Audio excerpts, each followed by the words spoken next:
السلام علیکم دوستو، اردو داستان چینل پر خوش آمدید۔ آئیے سنتے ہیں اردو ناول ولی عہد قسط نمبر 14۔ معزز سامعین حضرات، آپ سے امید کی جاتی ہے کہ ویڈیو کو لائک کریں اور چینل کو بھی سبسکرائب کر لیں، شکریہ۔ سورج مشرقی پہاڑوں کی برف پوش وادیوں پر چمک رہا تھا، پوروا چل رہی تھی اور شہزادہ قاسم جو بہت بڑا فروختہ نظر آ رہا تھا ابھی ایک بھیل قاصد کو ضروری پیغام دے کر چانک روانہ کیا تھا۔ پیغام وزیر جنگ میر ولی اللہ کے نام تھا، جس میں ہدایت کی گئی تھی کہ وہ وزیر سلطنت جعفر اور اس کے جانبازوں پر کڑی نگاہ رکھے۔ وہ پلٹا ہی تھا کہ ناگہاں میر بخشی ہانپتا ہوا کانپتا ہوا بارگاہ میں داخل ہوا اور کورنش ادا کر کے کوپاتی آواز میں بولا، صاحب عالم، خانہ زاد نے تھوڑی دیر پہلے ایک ببر شیر کو کریروں کے جھنڈ کی طرف بڑھتے دیکھا ہے، شاید وہ نالے پر پانی پینے آیا ہے۔ ولی عہد تڑپ کر مڑا، 5 سوال ہے کہ بارگاہ سے باہر ہمارا انتظار کرو، تم ہمارے ساتھ چلو گے؟ منصور کاکا سے کہو وہ اپنے آدمی کو خیمہ گاہ کے ارد گرد پھیلا دو، بس جاؤ۔ بخشی نے قدموں پر لوٹ کیا، ولی عہد نے مرصع چونگا اتارا اور بوڑھے نوکر نے اسے ارغوانی صدری پہنائی، پھر اپنی شمشیر خاص لگائے، بندوق اٹھائے تیزی سے۔ بختیار مرزا ہمراہ تھا، میر شکار 5 چاقو چوبند سواروں کے ساتھ تیار کھڑا تھا۔ ولی عہد نے رکاب میں پاؤں ٹکاتے ہی گھوڑے کو ایڑ لگائی اور 8 سوار پر مشتمل یہ چھوٹا سا قافلہ گرد و غبار کے بادل اڑاتا جنوب مشرق کی سمت روانہ ہوا۔ کریروں کا جھنڈ خیمہ گاہ سے نصف پون کوس کے فاصلے پر تھا۔ ولی عہد نعرے کے ساتھ ساتھ بگولے کی مانند اڑتا جھنڈ کے پاس پہنچا۔ 1.5-2 فرلانگ ادھر اس نے بھاگتے بھاگتے میر شکار کو اشارہ کیا اور اسے 5 سواروں میں ایک طرف چھوڑ کر خود بختیار مرزا کے ہمراہ جھنڈ کے اوپر سے چکر کاٹتا ہوا عین جنوب کی سمت پہنچ گیا۔ ٹاپوں کی آواز سن کر درندہ ہوشیار ہو گیا، وہ رات آفرین آواز میں دھاڑتا گرجتا درختوں کے درمیان ایک ٹیلے پر نمودار ہوا۔ ولی عہد اور بختیار مرزا کی نگاہ ایک ساتھ اس پر پڑی۔ 4 فٹ اونچا اور 10 فٹ لمبا ببر، جس کے سر پر لہراتی سنہری پشم زرد دھوپ میں سونے کی مانند چمک رہی تھی، بہت بڑا فراختہ معلوم ہوتا تھا۔ اس نے موٹے سر کو دائیں بائیں حرکت دی، نتنے سکیڑ کر کچلیاں چمکائی، سرخ سرخ جبڑے پھیلائے، پھر لمبی جست بھری اور ولی عہد پر چھپٹا، مگر جو ہی پنجوں کے بل اچھل کر فضا میں لہرائے، بیک وقت 2 فائر ہوئے اور خوفناک درندہ لڑکھنی کھا کر جھاڑیوں میں گرا۔ پھر اس کے ہول انگیز آوازوں سے کریروں کے جھنڈ میں جیسے زلزلہ سا آ گیا۔ وحشی درندے کی لرزہ خیز دھاڑے سن کر دونوں گھوڑے بد گئے اور کنوتیاں بدل بدل کر ایک طرف بھاگے، مگر فوراً ہی ان کا رخ موڑ دیا گیا۔ آدم خور زخمی ہو کر گرا تھا، گھوڑوں کی بدنت کی وجہ سے اسے سنبھلنے کا موقع مل گیا۔ چلنے میں جھاڑیوں میں طوفان سا برپا رہا، پھر خونی دھاڑیں غراہٹوں میں تبدیل ہو گئی۔ جب ولی عہد اور بختیار مرزا گھوڑے کو موڑ کر جھاڑیوں کی طرف بڑھے، وہاں پرسرار سکوت سا چھا گیا تھا۔ ولی عہد نے سرگوشی کی، شاید دم توڑ چکا ہے۔ پھر بندوق کے پشتوں پر لٹکا کر لمبے لمبے نیزے تھام لیے گئے۔ دونوں گھوڑے مختلف سمتوں سے ان گھنی جھاڑیوں کی طرف بڑھے جہاں درندہ زخم کھا کر گرا تھا۔ وہ لمحہ انتہائی خطرناک تھا جب یک لخت جھاڑیوں میں پھر زلزلہ آ گیا اور زخمی شیر لرزہ خیز گرج کے ساتھ اچھل کر شہزادہ پر چھپٹا۔ خوفزدہ گھوڑا اچھلا اور ہرن آیا اور پچھلی ٹانگوں پر الف ہو گیا۔ اگر شہزادہ شاہ سواری میں طاق نہ ہوتا تو یقیناً زمین پر لگ جاتا، لیکن اس نے لگام پر گرفت مضبوط رکھی اور اسے پوری قوت سے موڑ کر نیزہ سنبھالا۔ شیر فضا میں تیرتا ہوا گھوڑے پر آیا، قاسم نیزہ لہرا چکا تھا۔ لمبا چمکدار پھل درندے کی چھاتی میں زخم لگا کر نکلا، خون کی دھار پھوٹی اور وہ موجے گرداب کی طرح لہر لیتا گھوم کر گرا، جھاڑوں میں ڈوب لگا کر پھر اچھلا اور غراتا ہوا نالے کی طرف بھاگا۔ خون کی لکیر اس کے ساتھ ساتھ ہی چلی گئی۔ شہزادہ نے مخصوص آواز میں گھوڑے کو للکارا، ایڑ لگائی اور دیوانہ وار شیر کے پیچھے لپکا۔ اس نے بختیار مرزا کو ہدایت کی کہ دائیں سمت سے آگے بڑھے۔ زخمی شیر جھاڑیوں کو پھلانگتا 15-16 فٹ چوڑے نالے کے کنارے ابھرا، پھر ایک ہی جست میں نالا پار کر گیا۔ خون کے قطرے پانی میں گرے اور گھل مل گئے۔ قاسم نیزہ تانے پیچھے ہی پیچھے آیا۔ کنارے پر پہنچ کر اس نے گھوڑے کو بلکاری ماری، ایڑ لگائی اور چمکار کر چھوڑ دیا۔ گھوڑا اچھل کر لہرایا اور رکاب کی مانند اڑان بھرتا دوسرے کنارے پر جا اترا۔ جانور نے اگلے قدموں پر ٹھوکر کھائی، شہزادہ پشت پر اچھلا مگر فوراً ہی گھوڑے کی باگ موڑی اور کنارے سے صاف نکال کر لے گیا۔ زخمی درندہ 100-150 گز کے فاصلے پر برق رفتاری سے جگنا بند کی طرف بھاگا چلا جا رہا تھا۔ اس پر شکاری کی دہشت طاری تھی اور وہ جلد از جلد اس کی زد سے نکل جانا چاہتا تھا۔ اپنے بھاری اور طویل جسم کے باوجود تیر کی طرح اڑا جاتا تھا۔ اگر قاسم کا گھوڑا ٹھوکر نہ کھاتا تو شاید وہ درندے کو جا لیتا، لیکن گھوڑا سنبھالنے میں شیر کو 1 فرلانگ تک نکل جانے کا موقع مل گیا۔ بختیار مرزا بہت پیچھے رہ گیا تھا، وہ میر شکار بخشی اور 5 سواروں کے ساتھ لے کر شہزادہ کے پیچھے ہو لیا۔ خوفزدہ درندہ گڑھی بکرم کے پہلو سے گزرا۔ گڑھی کے متعدد لوگ نیزے اور برچیاں سنبھالے بستی سے نکل آئے، لیکن کسی کو اس کا تعاقب کرنے کا حوصلہ نہ ہوا۔ شیر نے بھی ان کی طرف دھیان نہیں دیا، 1.5-2 فرلانگ کے فاصلے سے نکلتا چلا گیا۔ پھر لوگوں نے خوفناک سوار کو اس کے تعاقب میں بگولے کی طرح گزرتے دیکھا۔ آدم خور چراگاہوں سے نکل کر جو ہی گھاس کے جنگل میں پہنچا، ہرن، چکارے، پاڑے اور بھارا سنگے چوکڑیاں بھرتے اپنی کمین گاہوں کی جانب بھاگے۔ خرگوش اور لومڑیاں جھاڑیوں میں دبک گئے۔ آن کے آن میں جنگل پر سناٹا چھا گیا۔ سدے سبز پر پہنچ کر جگنا بند میں گھسنے کے بجائے اس نے مغرب کا رخ کیا اور بے تحاشا اڑتا چلا گیا۔ موت بدستور اس کے تعاقب میں تھی۔ قاسم گھوڑے کو ایڑ لگاتا فضا کا سینہ چیرتا فاصلہ کم سے کم کرتا چلا آ رہا تھا۔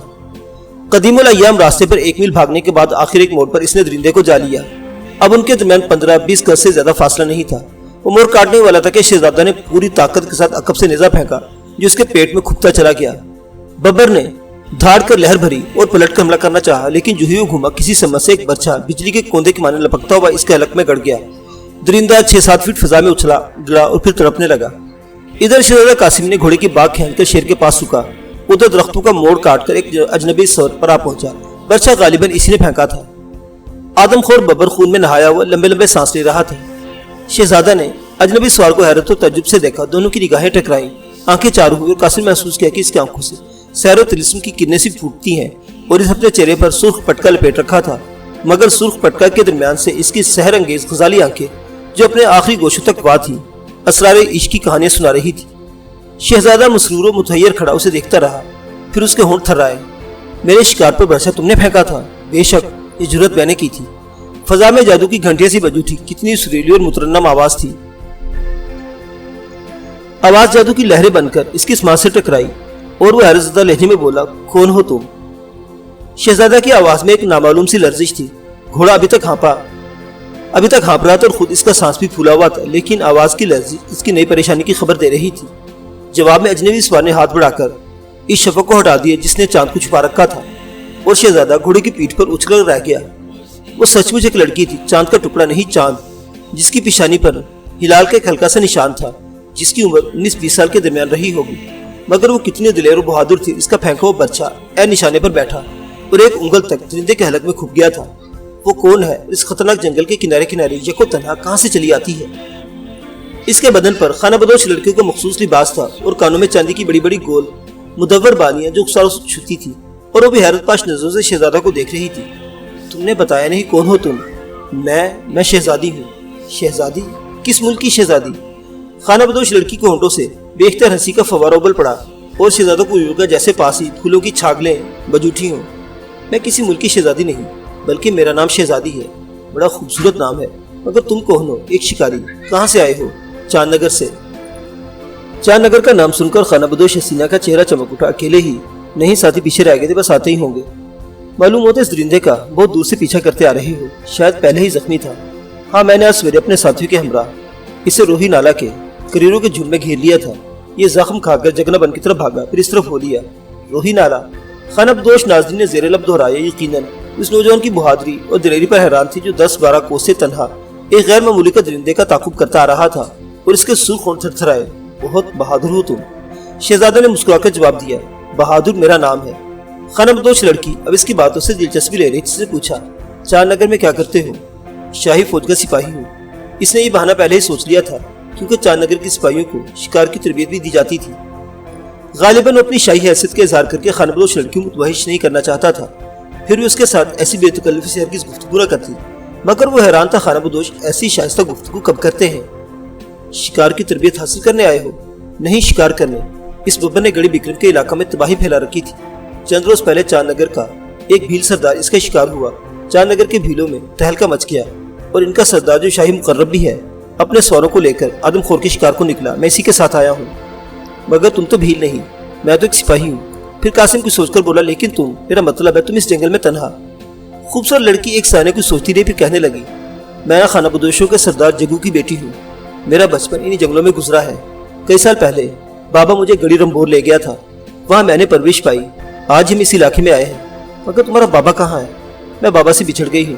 اس نے اندازے دلربائی کے ساتھ بالوں کی اس شریر لٹ کو پرے ہٹایا جس کے شاہ بھی مکھڑے پر بکھر گئی تھی، پھر کہنے لگی، کوسی ندی عبور کرنے کے بعد میں نے ایک بڑا ہی خوبصورت باراسنگا دیکھا۔ جی میں ایک من پھینک کر اسے زندہ گرفتار کرنا چاہیے۔ بابا نے بہت روکا، مگر میں نے گھوڑا اس کے تعاقب میں ڈال دیا۔ 2-2.5 میل تک میرے آگے آگے بھاگتا آیا۔ ایک مرتبہ کمند میں آتے آتے رہ گیا، پھر اس نے کنی کاٹی اور جنگل میں جا گھسا۔ میں ہولی ہولی چلنے لگی کہ بابا بھی آ جائے گا، مگر یہ اچانک ببر نظر آیا جو تم پر حملہ آور ہوا تھا۔ میں نے برچھا ہی کھینچ مارا، اتفاق سے وہ نشانے پر بیٹھا۔ نہیں، محض اتفاق نہیں ہو سکتا، تمہارا نشانہ فی الواقع بہت اچھا ہے۔ ابھی شہزادہ کی بات جاری تھی کہ عقب سے ٹاکو کی آواز بلند ہوئی۔ اس نے گردن پھیر کر دیکھا، بختیار مرزا سر پر چلا آتا تھا۔ بخشی اور 5 سوار کم و بیش 20 میل دور ہوں گے۔ بختیار مرزا نے آتے ہی سب سے پہلے لڑکی، پھر آدم خور کی لاش دیکھی، پھر پلکیں جھپکاتا ولی عہد کے قریب آیا جیسے پوچھ رہا ہو، صاحب عالم یہ کیا قصہ ہے؟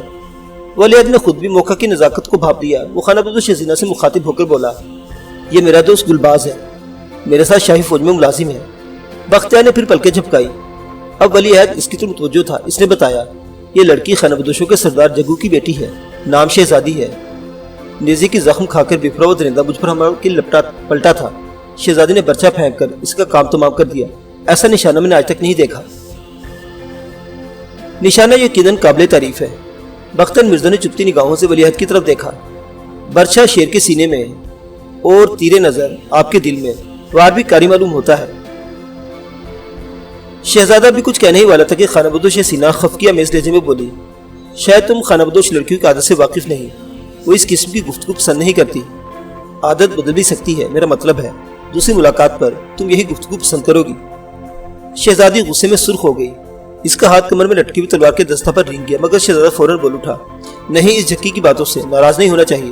اگر واقعی کبھی دوبارہ ملاقات ہوئی تو تم اس کی باتوں سے محسوس ہو سکو گی۔ خانہ بدوش حسینہ نے کچھ ایسی نظروں سے بختیار مرزا کی طرف دیکھا جیسے کہہ رہی ہو، جات چھوڑ دیا۔ غالباً مرزا نے بھی اس کی نگاہوں کی زبان سمجھ لی تھی۔ اس نے گردن جھکائی اور کہا، جا بخشی کا شکریہ شہزادی صاحبہ۔ بے اختیار شہزادی کے ہونٹوں پر دل نواز تبسم بکھر گیا۔ اسی لمحے دور درختوں کے موڑ سے ایک بڑا سنگا چوکڑے بھرتا نکلا۔ ایک ادھیڑ عمر خانہ بدوش جس نے شہزادی کی طرح چہرے پر پٹکا لپیٹ رکھا تھا، اس کے پیچھے پیچھے نمودار ہوا۔ وہ یقیناً سردار جگو کے علاوہ اور کوئی نہ تھا۔ وہ اس عمر میں بھی صحت مند، توانا اور چاقو چوبند نظر آ رہا تھا۔ رنگ آج بھی تانبے کی طرح دمک رہا تھا۔ بازو میں جوانی کا کسبل اور آنکھوں میں چیتے کی سی تندی اور وحشت موجود تھی۔ خانہ بدوش نازنین شکار اور شکاری کو دیکھ کر چونک اٹھی اور گھوڑے کی پیٹھ پر اچھل گئی۔ یہ تو وہی چیتر ہے جو جنگل میں جا گھسا تھا۔ خوفزدہ جانور جو بے تحاشا اسی رخ بھاگا آ رہا تھا، بیک وقت 3 سواروں کو دیکھ کے دوری سے ٹھٹکا، مرا اور ترارا لے کر دائیں سمت گھاس کے میدان میں نکل گیا۔ سردار جگو بھی کمند اٹھا اس کے پیچھے تھا اور اس کے انداز سے صاف معلوم ہوتا تھا اسے دوڑا دوڑا کر تھکا دینا چاہتا ہے۔ وہ بھی 30-40 گز کے فاصلے سے بجلی کے کوندے کے مانند لپکتا چلا گیا۔ خانہ بدوش حسینہ نے ایک کے بعد دیگرے انہیں رخ کاٹتے دیکھا اور کہنے لگی، بابا اسے گرفتار کیے بغیر نہ چھوڑے گا، اب میں بھی جاؤں گی۔ یہ کہہ کے اس نے گھوڑے کو ایڑ لگائی اور جنوبی میدان کی جانب بھاگ اٹھی۔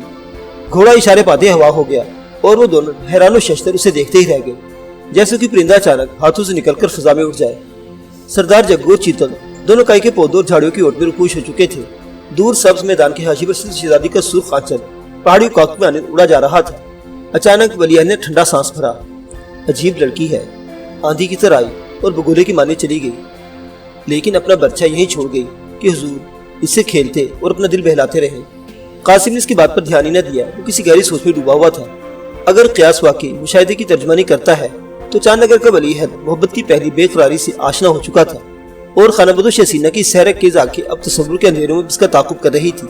وہ خود تو چلی گئی، لیکن اس کے دل کو محبت کی خلش ضرور سونپ گئی تھی۔ اچانک مشرقی سے مدھول اٹھتی نظر آئی۔ میر شکار بخشی اپنے سواروں کے ہمراہ چلا آتا تھا۔ آدم خور کی ہلاکت کی خبر پر لگا کر گڑھی بکرم میں پہنچی، پھر چندرا مکھی، بندیل گاؤں اور ارد گرد کی بستیوں اور گڑیوں میں پھیلتی چلی گئی۔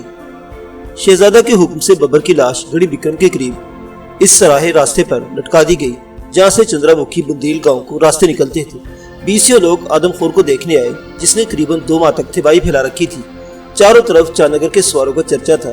ٹھاکر ادے راؤ کی ٹانگ ٹھیک ہو گئی تھی اور وہ لکڑی کے سہارے چل سکتا تھا۔ اس نے کہا، اب کہار کیو یوں پروہت سالہ کہرت رے، اس بگیلے کو بھیتر کرنے دیوتا کی آتما چمکات رے۔ یوں تو چاند نگر کے سیروں نے مار لیو، نہیں تو ہمارا یدھ ہویو تھا۔ بظاہر ولیعہد کی آمد کا مقصد پورا ہو گیا تھا اور بھیل سواروں کی محبت و عقیدت دو چند ہو گئی تھی، لیکن ان کے جوان سردار منصور کو ابھی تک اپنے حیدری چچا کی لاش کا کوئی کھوج نہ مل سکا تھا۔ عام خیال یہ تھا کہ کوئی درندہ اسے گھسیٹ کر لے گیا ہوگا۔ 100 گوار بھیل سپاہی واپسی کے لیے تیار بیٹھے تھے، مگر شیر کی ہلاکت کے دوسرے روز بھی ولیعہد نے واپسی کے متعلق کوئی حکم نافذ نہ کیا۔ وہ گلال بار میں پڑا شطرنج کھیلتا رہا، موسیقی سے جی بہلاتا رہا، یا اسرا پردہ کے دریچوں میں کھڑا بے قرار فضاؤں اور خلاؤں میں گھومتا رہا۔ صرف بختیار مرزا اس کے پاس تھا، اسے توجہ دلائی۔ صاحب عالم، اب چاند نگر کی واپسی میں دیر نہ ہونا چاہیے، جشن جلوس کی تاریخ نزدیک ہے۔ پھر آپ اس دشمن کو کیوں بھول گئے جس نے ان جنگلوں تک ہمارا تعاقب کیا اور آپ کو زہر اور خنجر سے شکار کرنا چاہا؟ مگر ولیعہد نے سنی انسنی کر دی۔ پھر ہولے ہولے چلتا دریچے کے پاس آیا اور سرخ ململ کا پردہ ہٹا کر جنگل کی طرف جھانکنے لگا۔